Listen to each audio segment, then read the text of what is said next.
Hey, podcast listener, even if you are alone in your entrepreneurial journey, know that today, right now in your earbuds, you are joined by thousands of entrepreneurs from all around the globe seeking to grow better, more profitable, location-independent businesses. If you'd like to learn more about what we do and download our entire back catalog, check out tropicalmba.com.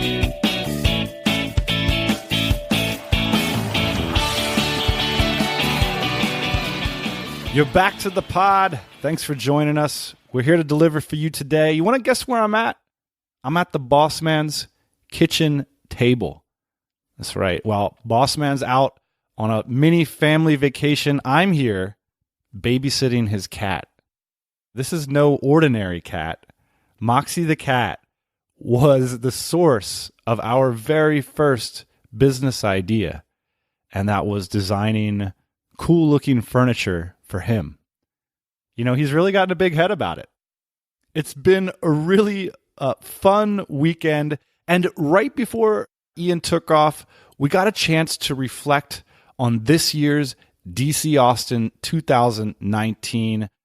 It's just so awesome that we get to meet so many of you listeners and get critical feedback on the ideas on the show, but also to get to see these trends, the strategies you're employing, the unique approaches you're taking to business. We get to see it in the flesh and on the ground before it happens on the internet, so to speak. We absolutely love that aspect of doing this thing. So in this week's show, Ian and I are going to share some of those key insights from our recent event in Austin, Texas, and hopefully they can inspire you to grow a better business in 2019. But first, I just want to say I was recently listening to Shayna Oliveira's excellent podcast called Entrepreneurs in Motion. And so many of you know Shayna from the interviews she's done on this pod. In fact, she's been one of our most popular guests. Her communication style is excellent, honed over years of teaching people how to speak English. And when I listen to her pod, I always feel like I walk away with something valuable. And so I thought it would be cool, since she did a recent episode about her experience at our Austin event where she brought her beautiful new baby and she gave a few amazing talks. I thought she pretty much did it better than we could. So as a bonus and a big hat tip to Shayna, we're going to run her episode straight after our bumper music. So hang around for that.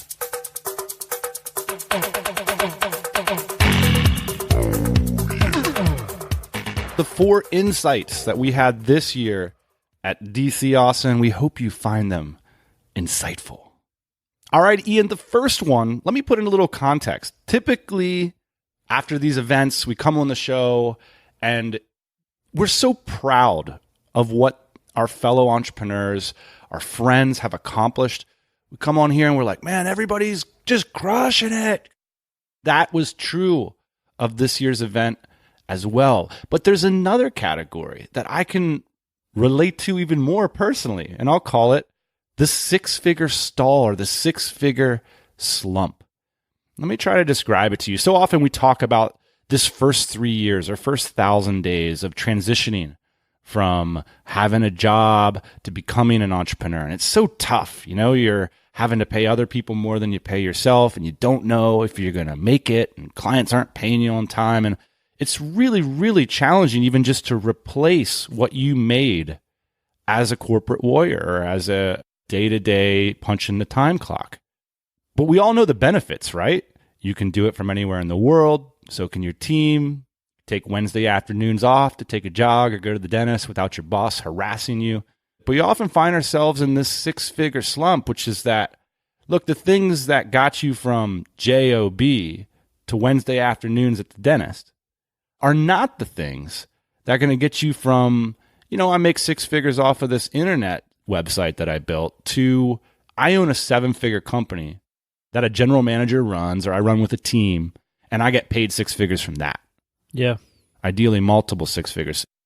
It's this 6-figure slump that I'm seeing a lot of people get into. And I'm wondering, did you see this in the room, the difficulty of getting from that 6 to 7-figure transition? Yeah, and I don't think it's all bad, Dan, to be making 6 figures, to have a 6-figure business, rather, not necessarily personally making 6 figures. It should be celebrated as an accomplishment to get there. The question is, do you want to get to the next level? Do you want to get yourself to the point where you have a 7-figure business? And I think a lot of people, they want to get themselves to a certain income level. And so what we see happening is that these people start multiple businesses. It's like, this business only made it to this level in 6 figures. I've got to start 2 or 3 more to get myself to the point where I'm actually making the kind of income that I want to make. That's one thing. Or that the business is taking up enough of my time and attention that I feel fulfilled in that way. I think that that's another factor. Some of it is that we're not picking niches. We're not picking opportunities that are big enough. I think some of it is just, hey, this is my first try. I picked something. It made it to mid 6 figures. This wasn't enough. I don't want to get rid of it. I don't want to sell it with the Empire Flippers yet because it's good income. I want to keep it going. And I also want to start something else. So I think there's many different reasons why people end up having multiple 6-figure businesses. But I do think in a lot of ways that it can be a bit of a problem. Let me try some out on you. I'm going to run some reasons why the 6-figure slump occurs. The first is comfort. People get comfortable. Building from 6 to 7, just like the JOB to the 6-figure business, requires a self-reinvention. It requires a lot of hard work. It requires a lot of difficult conversations, conflict, challenges. A telephone. Heaven forbid you'd have to pick up the blower. This is challenging, and a lot of times you're making 6 figures. Life's good. Why am I going to do this? So that comfort's one. One is focus. If you're trying to get a business over the hump, you got to put all your eggs in a basket and bet on it and take a risk. And so I think there's a difficulty in taking that risk when, again, you're paying the bills, things are good, or I'm have to hire more people, take profitability away. There's a lot of power in putting your eggs in one basket, choosing a strategic winner and saying, like, this is the business that has the potential. I'm going to double down and put all my energy into it. You know, this is a very powerful thing to do if you want to get to 7 figures, and it's also can be a really scary thing to do. To get to 7 figures, we actually had multiple businesses, but here's what I want to point out.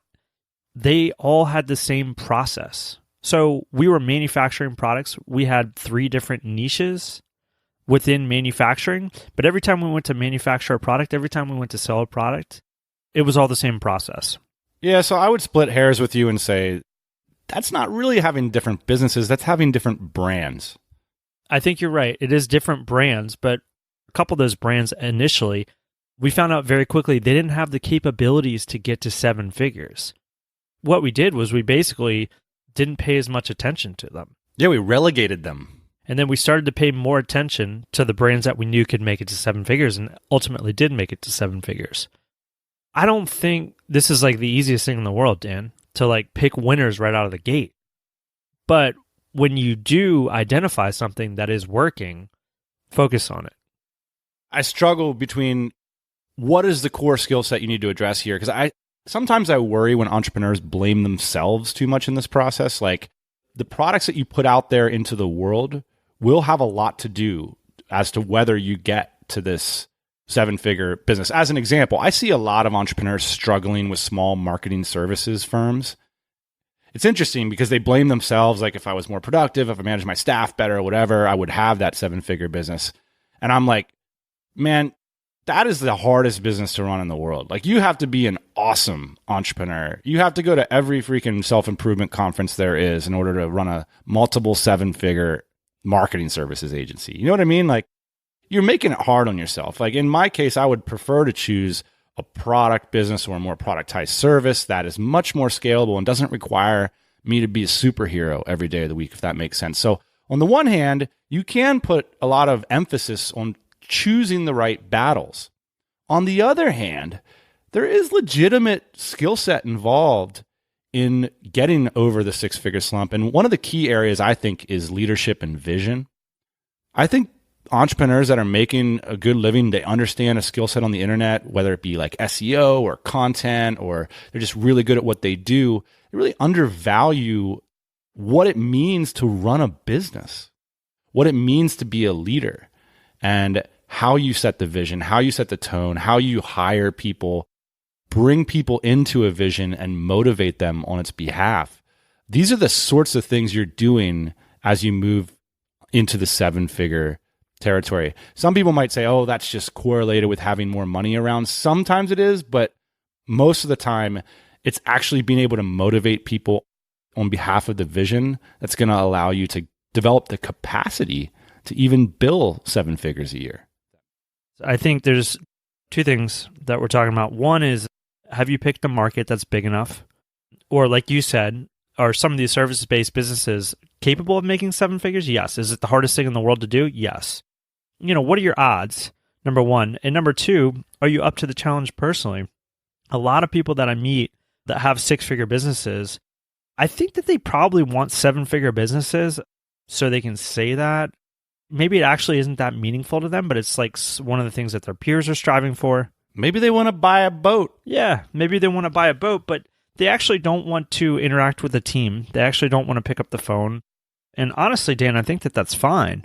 But just be honest with yourself about that. Like, hey, I'm not the kind of person that likes to be responsible for other people's incomes. I just prefer to focus on my own. There's another thing that as an old timer, I feel tempted to say, Ian, is that a lot of times these people just don't have the relevant experience. So yeah, it makes sense that you had like a career where you had a certain skill set, and then you went out and over the course of 3 years or 1,000 days, you recreated it independently, and now you get paid roughly the same amount. But the experience and mindset of actually running an organization is invaluable. We talk about this thing called exit velocity, Ian. I truly believe that, because of podcasts like this and all the resources available on the internet, sometimes people jump into the entrepreneurial world too soon, before they have enough relevant experience apprenticing for people doing the sorts of things they would like to do and really feeling what it feels like to manage people and to run a company. You really ought to do that before you run your own. I mean, in an ideal case. Now, there's a way to get around it, which is don't pick a business model that requires you to be a great entrepreneur. It's sort of a weird thing to say, but I think it's true. Like, there's certain businesses that you really need to have a lot of experience to run successfully. And I'm thinking specifically of services. And in fact, I'd be curious if anybody in the audience has gotten through this 6-figure slump and you have a perspective on it. Drop us a voicemail, tropicalmba.com/voicemail. I want to hear your thoughts on this topic. Any parting shots, Ian? I'd say the other thing to consider, if you don't feel like you're good at hiring and managing people, if you've never done it before in your career, but you find yourself in a situation where you have a business that, if it's going to grow, which is, I've seen very few businesses that are 7-figure businesses that are only one person, very few. If you're going to grow, that you need to bring other people on. One of the hacks that we've done over the years, Dan, is to hire highly motivated young people. There are people in the world, no matter where you're at, that think what you're doing and where you're at as a small business owner, as an internet entrepreneur, is super cool. And they would love to learn from you. So find those people because they're out there. Figure out a way to get them on your team because they will be self-motivated. I think a lot of people think about hiring and they think like, oh, how am I going to keep this person motivated? How am I going to keep this person accountable? Oh my gosh, it's just so hard. There are people that will make it very easy on you because they want to be where you are at. And it can be your job for several years or several months to show them your business, where you're at, how you got there, and they will be totally ecstatic about it. Yeah, so long as your sharing sessions aren't all about the SOP that you wrote up for them, you got to share what motivates you. We dug into that a few episodes ago. We were talking with Chris Cage, founder of Green Belly Meals, and I just asked him the question, hey man, like, why do you work so hard on this? Like, you really got to dig into that. And I think that that's a quality of leadership, and sharing that with people is part of leadership. And everybody has that potential. If you want to look good, today's sponsor is for you. Today's show is sponsored by Carl Friedrich. We know when you're out and about and traveling, you need a bag that looks great and elegant, but is also highly functional. One you can take on a plane, to a business meeting, to the gym, and drinks after. Carl Friedrich has an amazing range of stunning leather bags designed specifically for this purpose. They got backpacks, weekend bags, and classic briefcases and handbags, all with a contemporary sleek design that is Carl Friedrich's trademark. They're ideal for carrying essentials like the 15-inch laptop, notebooks, documents, clothes, and so much more. They also come with shoulder and integrated leather straps for maximum flexibility. Carl Friedrich uses the finest vegetable tanned vachetta leather, and all the bags are handmade in Italy. You gotta look at these things. They're so elegant. Whether you prefer briefcases or backpacks and the matching tech cases and wallet, Carl Friedrich has you covered and will have you looking elegant. Have a look at their website today, carlfriedrich.com, and a big thanks for sponsoring the show. So the first insight we had is this six-figure slump that so many entrepreneurs find themselves in, some for positive reasons. Sometimes it's the six-figure booyah. It's not all a slump, right? Sure. Sometimes it's great. Sometimes people are stuck there and they're trying to get out. And so that's an interesting theme. The second insight we had is these events as sort of a canary in the coal mine and as a petri dish. I remember when you first started getting whiffs of people making money on Amazon, and all of a sudden it's like, man, this is going to be a big thing. And then sure enough, 3 or 4 years later, there's 8-figure acquisitions going on. Dan, do you watch these videos on YouTube? I probably shouldn't out myself. You shouldn't. Teaching you how to break into safes and locks and how to break through different pieces of software. I feel like that's a bit of what goes on at these conferences. We're not actually breaking into safes, but we are breaking into new territories, so to speak. When I go to these conferences, it's really fun to see because it feels like a lot of these things, like you said, are canary in the coal mine, aka on the cutting edge, on the bleeding edge of what's going on the internet. Whenever I look at a successful business, there's almost always something new about it. Like an edge, a tidal wave. It's often married with something old. So you look at Revision Legal, for example. They're taking something old, which is legal expertise, and they're matching it with something new, which is focused on cutting edge, location independent businesses that have remote teams and such. In order to, have that successful business conception, then you need to see it. You need to see what's happening. I'm always fascinated by the lag of what people are doing and how the media or social media portrays it. And there's always this kind of month or year, multi-year lag of people actually expressing what's going on versus seeing it on the ground. I always come to these events sort of poking around. We've seen multiple opportunities and waves go through the year. We've seen the Amazon thing. We could just go through the years, and we have done in some articles over at Tropical MBA, what these trends are. One of the things I noticed at this year's DC Austin event is that I didn't see a lot of trendy businesses. There could be a lot of reasons for that, like a selection bias, perhaps people that, expatriates are more likely to do trendy, cutting edge sort of stuff. So a lot of our events, Ian, are, frequented by Americans who live overseas. So maybe that's a selection bias. One of the things that stands out for me is the dominant trend is still sort of this portfolio idea. So a lot more entrepreneurs running a portfolio of businesses as opposed to wearing the t-shirt and, being the co-founder of their one thing. And that's related to the other trend I'm seeing, which is lots of talk of M&A, mergers and acquisitions, high-level investorship partnerships, buying and selling businesses. It seems like when we started all these events back in 2011, we were all sort of what the hell are we all doing here? How are we making this work? And in 2019, it's sort of okay, you guys are building and owning the assets that are really hot right now. These are high growth investments. And so now the outside world is getting interested. And that's really changed the whole game because there's this whole other path to making money now in the internet business space, which is, getting investors, selling your business, getting strategic partnerships, et cetera. So that to me, really feels like one of the bigger trends and opportunities in the space right now. Yeah, and it's pretty clear on the internet too, Dan. I mean, it doesn't happen immediately, and if you're not kind of in the mix of it, when you look up, it's already happening.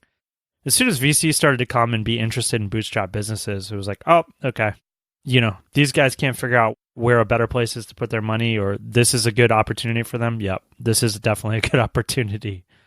One other trend I'll point out is these businesses are often family affairs, which is kind of cool. You know, you think of a traditional business conference and two spouses are together in like separate industries, and so one spouse flies off to the conference. It's often the case at our conferences that whole families come together. We had some babies this year too. I know, and this is great marketing. We're bringing in the next generation of customers into the business already. I like this. It is an ongoing thing for everybody, is figuring out, you know, how your business and personal life are going to play together and what role your partner is going to play in your business as well. I think these are really interesting questions that we're all grappling with. Yeah, we had a couple families, a set of brothers. It was very cool to see how it shakes down for people and their different ideas about like how a business should be run and who should be involved. And, you know, Dan, I'm seeing a lot of people bring in their significant others into the business after they've been started too, which is kind of cool. Yeah. I'm not sure if I'm strong enough to do that. We'll see. It does definitely seem like it brings in some challenges, but I also like those couples seem to bond around it. It seems to be like a fun project for them. Like now I kind of get it. Why like Tony at the Italian restaurant has like his wife like there cooking pizzas with him. It's like it's kind of a fun thing to do together. I think the zeitgeist for all the entrepreneurs in the audience today, maybe you can agree like the zeitgeist in the mainstream is flipping a little bit, where I think, you know, whereas like 5 years ago, people would be like, you're an insane lunatic for what you're doing. And I just wish you would get back to being a normal, responsible person. And now people are starting to look at people growing location independent businesses saying, maybe I'd like to be a part of that. Or, you know, how about you take my son, you know, your nephew along to the event with you and get him exposed to this world because he's in college. It's not really working out for him or whatever. I mean, there's a lot of parental facilitation of people, you know, taking a college degree less seriously, whether that's not minding that they dropped out of college, which is something I can't even imagine in my generation. Like if I would have dropped out of college, it would have just been game over, you know, like, it would have been, but I'm seeing like responsible, engaged families say, you know what, you should go spend a few years working with your cousin at their internet business because that seems like something worth doing. And of course we agree with that. It's fascinating to see sort of the mainstream starting to get into that. And I'm seeing whiffs of that at these events where it does seem like, you know, people are bringing in friends and family. And I think that that's a cool trend.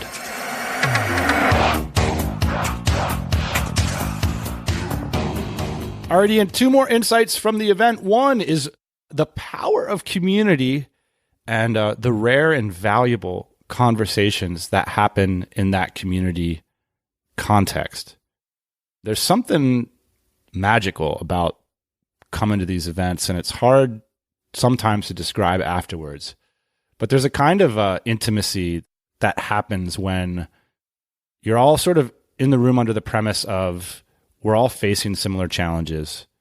We're going to be open about it, and we're going to try to help each other out.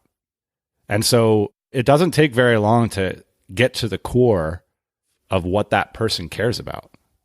It's one of these things, Dan, I think some of it might be generational. Some of it just might be that these events bring the best out in people, I hope. But there's no shortage of like walking up to people and be like, so what's your business? How much do you make? And what do you want to do with your life? People almost don't skip a beat these days. It's pretty cool. It's like, hey, you know, like, yeah, I'm making this amount of money. And like, you know, I'd really like to be here. I'd really like to do this for my family. Especially like as Americans in a lot of ways, like we feel guilty about actually vocalizing like what we want for ourselves and it being okay to go get it. And then having a support group of people around you to help you achieve your goals, that's like super cool. And I think that a lot of people too in the DC realize that if you fulfill your customers' needs, if you fulfill the market needs, you will get what you want. So a lot of people, you know, talk in terms of like what their customers need. Then they also talk about what they want to achieve.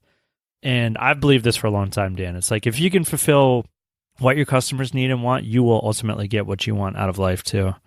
People are just very open at these conferences about the different things that they'd like to achieve in their life and in their businesses, specifically on the mastermind day. So typically the first day of our events is a mastermind. You sit down with 5 to 7 other people at a table and you share for 20 minutes your biggest business challenge. Time and time again, I hear that. Like people get tons of value out of that.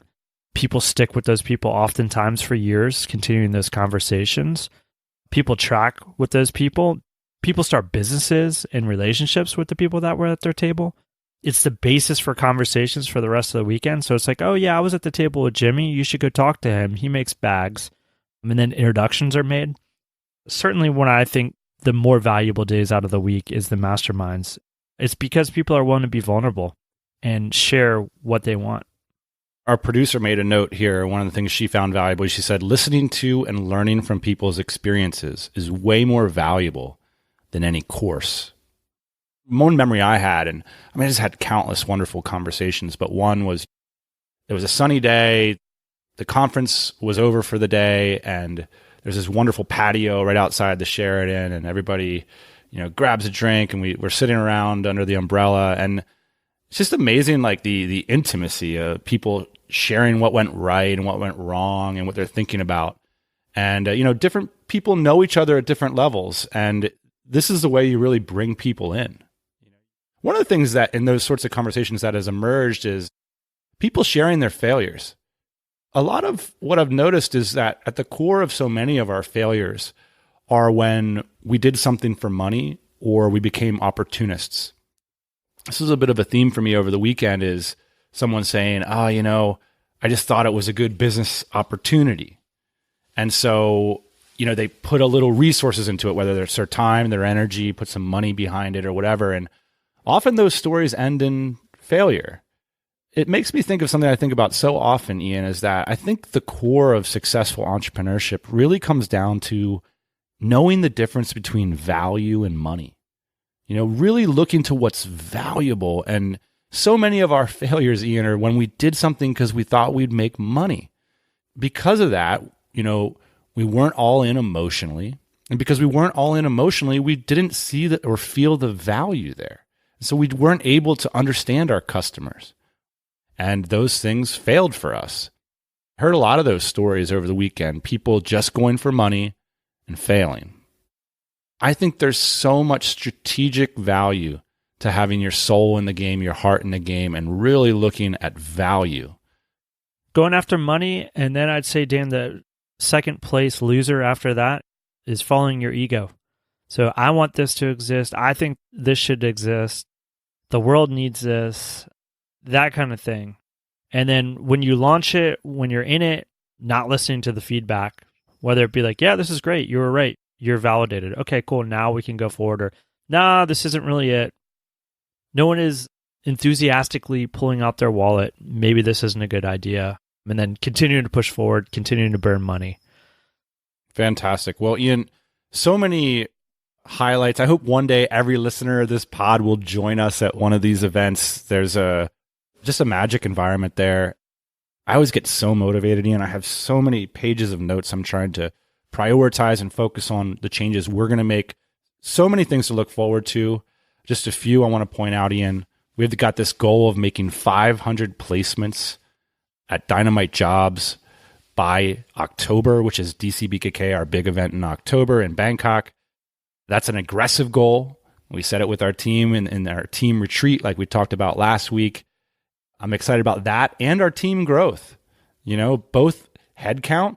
I imagine more folks working on the TMBA team, but also like that spiritual growth we experience by all getting to know each other and be around each other and working more in unison. So those are just a couple of the things I'm excited about. And also, I just got to point out that this DC Austin event is one of 14 events that listeners of this podcast will attend this year.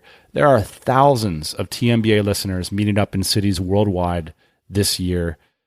If you want to know more information of that, hop over to the website, kick us an email. We'll let you know. But I got a list here. London event, Mexico. We got events in Asia, all through Europe in the summer, New York in the fall. There's a lot going on below the pod here at the TMBA podcast. So check out the website if you've never done that before. Subscribe to the email too, because we're gonna try some new email stuff. We're gonna try to make our emails a little bit more exciting in 2019. Yeah, and I think in general we do kind of a poor job of explaining everything that's going on. You certainly have to be a bit of an insider to show up to one of these events. I think that that's also a good thing because it creates a bit of a barrier. It's a good thing.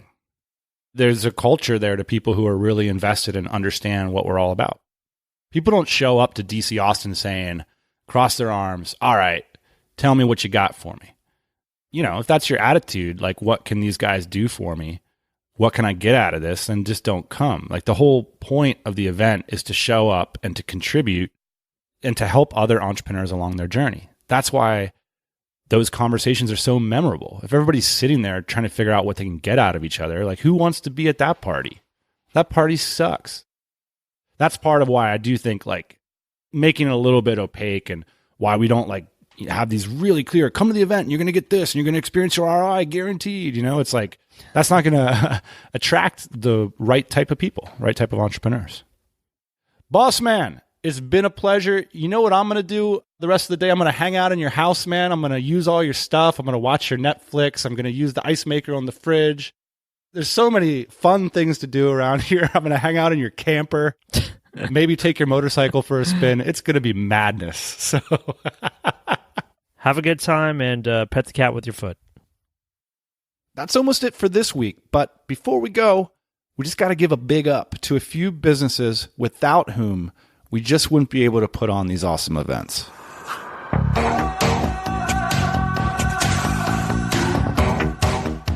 I want to give a shout out to our sponsors.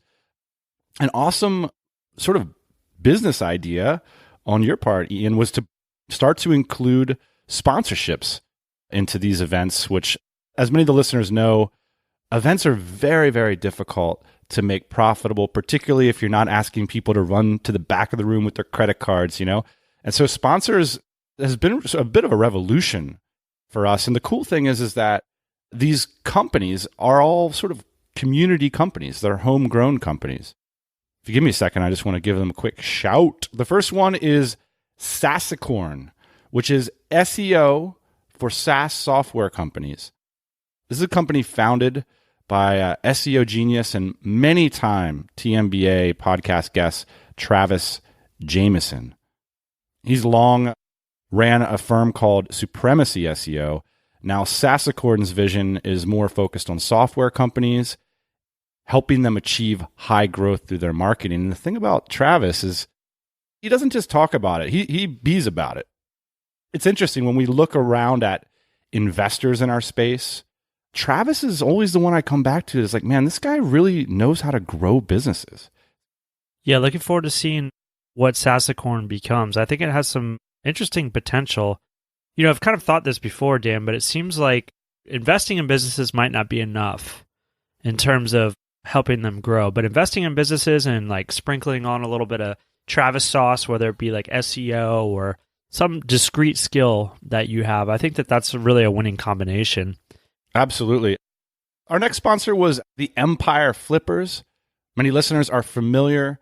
Now they're running one of the most popular platforms on the web to buy and sell businesses. And we've seen this story from day one emerging through the community. So many DC members have bought and sold and changed their lives on the Empire Flippers platform. So if you're looking to go business shopping or you want to see what your business may be worth, the Empire Flippers can help you out. Finally, Revision Legal. What would you have given 5 years ago, Ian, for a cool law firm that understands internet businesses? Like these guys that run Revision Legal, they're part of the community. They are internet entrepreneurs, right? Like they speak our language. It's really a game changer to be able to speak with professionals, with lawyers with tons of experience that actually understand what you're talking about. I mean, I think for them to be effective at what they do, they have to fundamentally understand how these internet businesses operate. And these guys do. Engage with them early before you have a problem. It's the best time to engage with the lawyer. Have them understand your business and build a relationship. In fact, I'm wearing their t-shirt right now. Nice tee. It's a nice tee. Yeah, it's a great tee. I'd like to point out a bonus trend here. These sponsors are obviously doing really well in business. That's why they got some extra profitability to be able to sponsor an event like this, which is a very expensive proposition. But they're all services companies, products and services that help location-independent businesses grow. They're focused on our community, which to me is the most exciting part of this, which is like there's so much opportunity by helping those in this community. Big shout to our three sponsors of DC Austin. That's right. And if you're interested in becoming a sponsor of one of our events, just email us. There are actually a couple other sponsors. The sponsors that we mentioned on this podcast are platinum level sponsors, the highest level sponsors. There were some gold level sponsors as well. If you're interested in either tier, let us know and we will get you hooked up. Who should they email, boss man? They should email Catalina. Catalina at dynamitecircle.com. All right, cool. And final thing I'll say about that, Dan, it's really a two-way street. So for us, it helps us to have profitable events. And for these companies, I think it does help them to grow their businesses. And that's why many of them come back year after year to sponsor. All right, this one's going to be posted at tropicalmba.com/reflections DC Austin 2019. And as usual, we'll be back next Thursday morning, 8 a.m. Eastern Standard Time. But wait, there's more. Hang around after the bumper music for Shayna Oliveira's from Entrepreneurs in Motion insightful take on this same event. Hey, thanks for listening to the Tropical MBA podcast. You can go to tropicalmba.com, get access to hundreds of back episodes and all kinds of other goodies. Load up your iPod. That is the cheapest way to fly business class on your next international flight. We will see you next Thursday morning, 8 a.m. Eastern Standard Time.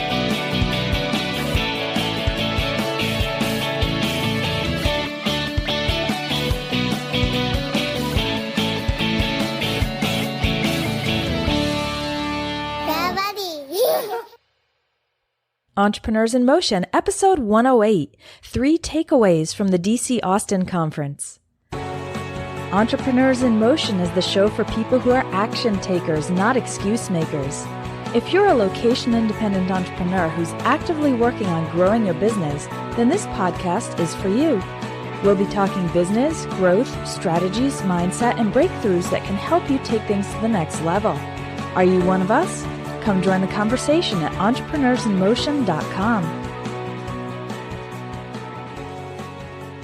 I just got back from a fantastic event called DC Austin, and in today's episode, I'm going to share with you 3 main takeaways or things that struck me at this conference.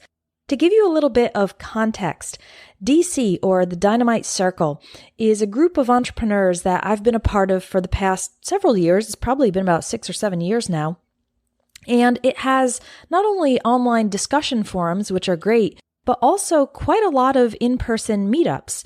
A number of them are organized by the members themselves, and then 2 major conferences per year, one in Austin and one in Bangkok. All the entrepreneurs in this group are established entrepreneurs, so no beginners. It's folks who already have experience running a business, and we're all invested in growing our businesses, designing our lives, optimizing business and life, health, etc. And folks in this community are also really generous and helpful and eager to help others build up their business as well. So it's a great group of people. And when you bring them together in a conference, amazing things happen. At the conference, there was a day of meetups, which were focused around different topics. I helped lead a meetup about sharing strategies for info product entrepreneurs together with my friend Gabby Wallace. And then there were also workshops, main stage talks, and small group masterminds. There was a lot I got from the conference, but in this episode, I'm going to share not so much specific business tips that I picked up for my own business. Maybe I'll do a future episode on that. Just let me know if you want to hear it.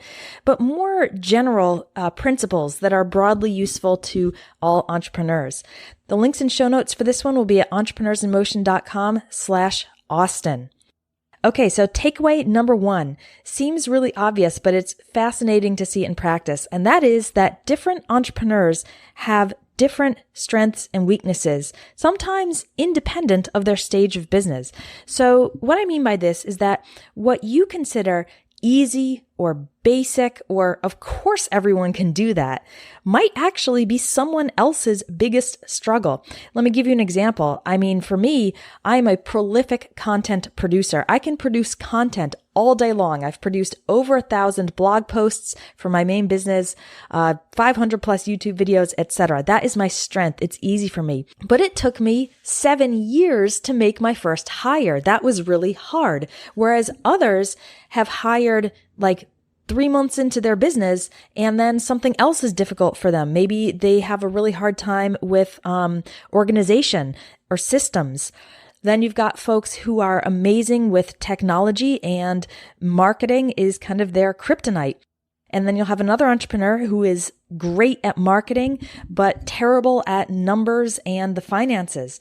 So whether you're earlier in your entrepreneurial journey or whether you have more experience, coming together with a group of other diverse entrepreneurs of various personalities and skill sets and experiences can be really cool because you can get some very powerful tips on what are your weak spots and your biggest struggles.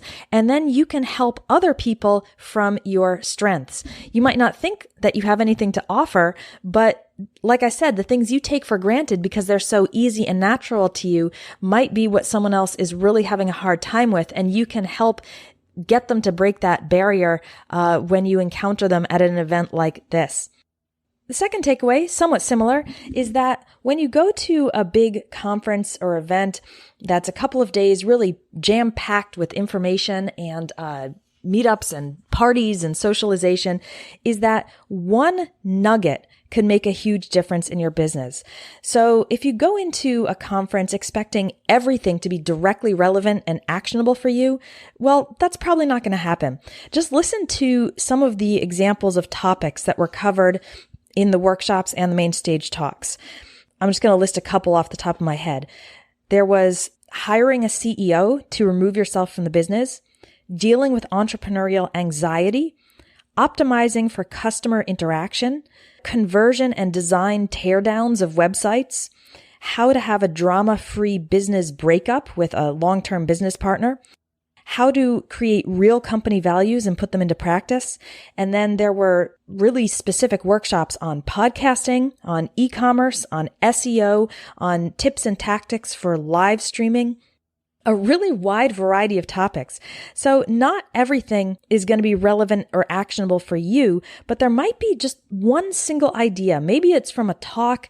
Maybe it's from a more informal conversation you had over lunch or in the hallway.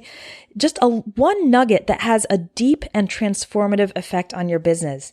The example that comes to mind for me is from, 7 years ago, listening to the Tropical MBA podcast. That's the podcast by the guys who founded the DC, this entrepreneur community. They've produced hundreds of episodes, and I've been listening since 2012. But one anecdote, 7 years ago, I don't even remember what episode it was in, one time when they talked about placing an ad for a product that didn't exist yet in some sort of trade magazine and actually getting their first customers, making their first sales before the product existed, that stuck in my mind and created a light bulb moment for me where I realized I could do that with my own courses. I could pre-sell them and then create them and deliver them after I had already collected payment. And that is how I launched and validated every single one of my more than a dozen courses. So if you're at a conference or if you're reading a book or listening to a podcast and you're learning a whole bunch of things that not everything seems like it's super applicable, look for just a couple tips that will just jump out at you and will change the way you do business or will lead to some sort of breakthrough or mindset shift. That can make the whole thing worth it.